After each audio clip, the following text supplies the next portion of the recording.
Hey guys, Fi here. Vayne has popped up as one of the best, if not the best AD carry you can play in preseason right now and into season 8. Her ban rate is climbing every single day, she's getting more popular and still winning a lot more too. I thought we could take a look at her best runes, builds, and actually what makes her so good now if you're going to be playing more of her. I haven't really done one of these kind of in-depth things in a while, but it should be really useful to understand Vayne. So this is actually why she is the best. The best AD carry win rate past 30 minutes into a game and even third at 25 minutes, which for a Vayne is kind of crazy. If you're going to beat her, you have to do it early. That is why Miss Fortune is such a difficult matchup really, but since her nerfs, Vayne has kind of taken over. So let's talk about the runes first of all, then builds after that. We have 3 main keystone choices, maybe 5 if you're a bit of a mad lad. All of the precision ones work pretty well though. Right now in preseason, Fleet Footwork wins the most games, so we're going to start with that. Fleet Footwork is not very good early game. It's okay, it will help a little bit, but the heal isn't going to be very big at all. It does, however, scale much better than it used to, especially with crit items and the bonus you're going to get from that, the bonus heal. In team fights, you'll be healing and kiting much better. It's not really that obvious how much it really helps. Vayne is kind of lucky. She doesn't need more damage from a keystone. If anything, she would rather have this healing to keep her fighting for longer. That's why it kind of works so well.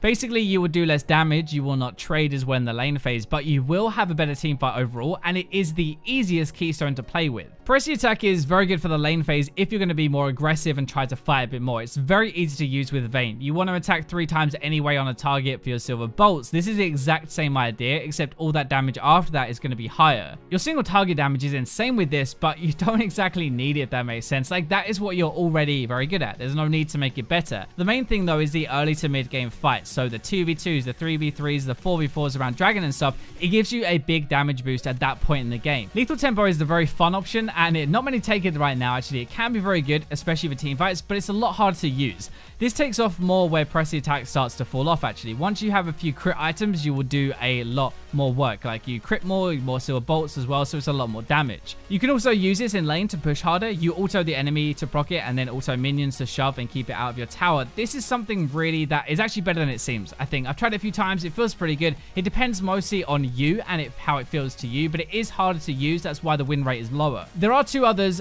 more for fun, but Kleptomancy actually works okay. You can tumble and then proc this from that. It's not great, but it's a little bit more fun and more gold. Dark Harvest as well is a great scaling damage keystone. It's a bit odd and it's not the best early game, but it works really well and it turns her into more of an assassin, but it is kind of more of like a jokey fun build. Now we're going to look at the runes under those. So in the precision tree, which is mostly going to be our primary one, in the top row, Triumph is the obvious choice. Healing, which you really need to get stuck in. In the middle row, Alacrity or Bloodline. Yes, more attack speed is really good, but when you're already building 2 attack speed items, you kind of don't really need this. It can be overkill, I guess, especially if you don't have Fleet Footwork and the healing from that. Having Lifesteal can be really good. Alacrity is more damage, but Bloodline can let you do damage for longer if that makes sense. Last row, Coup de Grace most of the time. Honestly, you are very good at killing tanks already. No need for a rune to help you. Moving into our secondary runes now, we have quite a few choices actually. Domination is the most popular because it's the most damage basically, and that's how preseason works, right?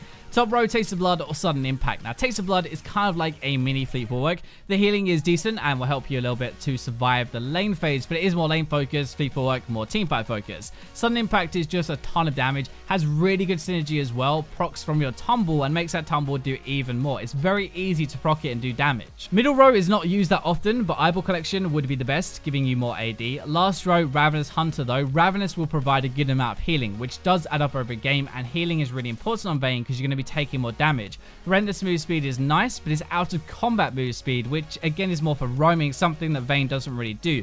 I would take a Sudden Impact and Ravenous Hunter. Sorcery can provide a lot more damage in my opinion. Probably the highest one actually for the secondary trees. Top row, Nullifying Orb. We normally don't take these others, we take the other rows, but Orb versus heavy AP can really help you survive, especially when you want 3 damage items before defense. This can help you get to that point without dying all the time. Middle row, Celerity. No question. Always take this. Synergy with your ultimate and passive move speed is just way too good not to take it. It will give you a lot more AD when you fight, when you use your ultimate when you really want it. Last row, Gathering Storm. You're a late game AD carry, late game scaling rune. This means bigger crits, and Vayne becomes even more powerful if the game goes later, which is perfect. I would take Celerity and Gathering Storm pretty much every game. Resolve will be better in Season 8, but it's still a good option for weaker laners. If you know your laning isn't that good, then you can take this to kind of cover it up. Top row, there is no point taking any of these in my opinion. Middle row, Iron Skin or Conditioning. Iron Skin is better for the first levels and before you base, which is honestly Vayne's weakest point I think. Last row, Second Wind. wind. The reason you even want to go here in the first place, honestly, it acts like another Doran's shield and provides a lot of healing. It's really good versus poke damage, or if you trade poorly, there's nothing wrong with that, and second wind kind of covers it up a bit. Honestly, I would take Iron Skin and second wind most of the time. You could go into inspiration as well. I feel like you would lose out on too much though. Biscuits, free boots, that sounds really good, but not at the cost of the other stuff that you can get from the other paths. So now you have the rune stuff down, really covered, you know which to take in what game, but let's go into the skill order and the build path. Skill order is pretty simple. Q, W, E for your first 3 skill orders. Unless you're going to fight and you can get a stun, then take your E second, but Q is really good first. Max your Q, then W, then E. Maxing Q lets you reposition more, lets you get more stealth from your ultimate, and lets you trade a lot better. That Q will really hurt when it gets to rank 5. You can max your W. It is better for teamfight damage early into the game if you're left alone and you don't need to reposition with your Q. It is also easier to use properly, but I think Q is just a bit better. Moving on to items, starting items, Doran's Blade or Doran's Shield, the good old argument for every single AD carry in every game. Doran's Shield is very good for poke supports, honestly, a difficult lane, or if you just know you are not that good with Vayne early game or you're still learning her, Doran's Shield is going to be really good. Doran's Blade is better overall if you can use the lifesteal as well. The lifesteal only works if you can hit the minions, which sounds obvious, but this is the key difference between the two really. If you're forced away from the wave and staying back under your tower and stuff, Doran's Shield is actually going to be better and provides more regen. If you can hit the minions though, then Blade is better and it's also better for fighting. For our first base, we're ideally aiming for BF Sword, but we want some AD here as well. AD early will help you CS better, first of all. That is the biggest thing. You'll get more gold because you're actually hitting a lot more CS. That's a really big reason to get AD first. It will help you fight more. Your tumble will do more damage as well, which is obviously very nice. If you cannot get BF Sword, then get a pickaxe. For our boosts, obviously getting tier 1 boosts early into the game can be pretty good. It will help you survive and dodge poke and dodge like engage and stuff, which is really good. Berserker Greaves though, the upgrade is mostly what we're going to go for in most games. Ninja Tabby against a lot of lethality or AD damage though can be really good. I would say 2 to 3 AD champions on the enemy team that are going to dive you and focus you, then you can get Ninja Tabby. I prefer to get my boots after my first or second item. I prefer having complete items and being able to team fight a bit better, but for more immediate fight power, like right then, get it a bit earlier. The attack speed is the same as a static Shiv. It's actually very good, and with your W, it will provide a lot more damage. So the call for Vayne is triple crit right now. Shiv, Infinity Edge, and then most of the time, another crit attack speed item after that. This call will give you 80% crit and a lot of attack speed, which boosts your bolt damage, your silver bolt damage, which obviously is a really good thing. You will burst a lot harder too with Shiv. 80% chance for that damage to also crit, which can half health the enemy AD carry very easy. When you tumble forward and you do half of the health and you wonder why, it's pretty much just your Q a little bit and your Shiv mostly.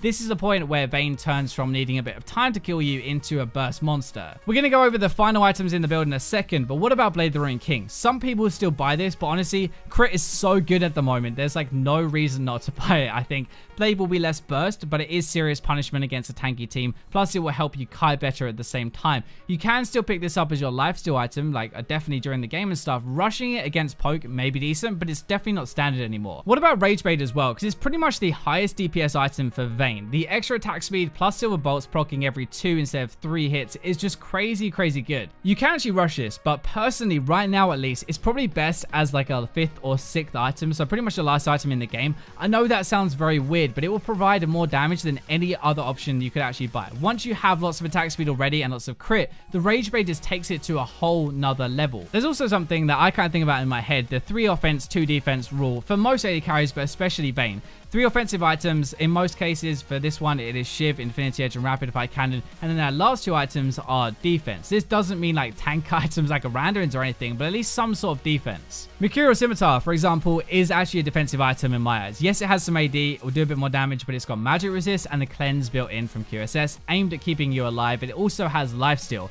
GA is probably the best last item to have, Guardian Angel. There is a lot of damage in preseason, especially at 6 items. Most mages will be able to insta-pop you. Lifesteal, I think, is actually a defensive tool really. It's there to keep you alive and keep you fighting for a bit longer. Mercurial is obviously the most common for Vayne because it offers a QSS at the same time and you can get stuck in. You're more likely to get hit by things because of your shorter range and diving into fights. But it's actually the worst in terms of lifesteal. That's partly why Fleet Footwork is really good on her when you have both together. Bloodthirster is also very underrated. It provides a huge huge amount of AD, which makes your crits do a lot more. And those crits will heal for 20%, double what Mercurial gives you. Blade the Rune King, we talked about. Very good healing versus tanks, as the percentage damage actually applies lifesteal as well. So for your last 2 items, normally it would be a lifesteal item plus a Guardian Angel, unless your balls rest on the floor and you want to go full damage. There are going to be a few extra items you can get which aren't as common, like Frozen Mallet, for example. Amazing for kiting and gives you a lot of health at the same time. This is really good versus melee champions more than anything else. Think like a Darius, for example. Kiting him around is really easy with the Frozen Mallet.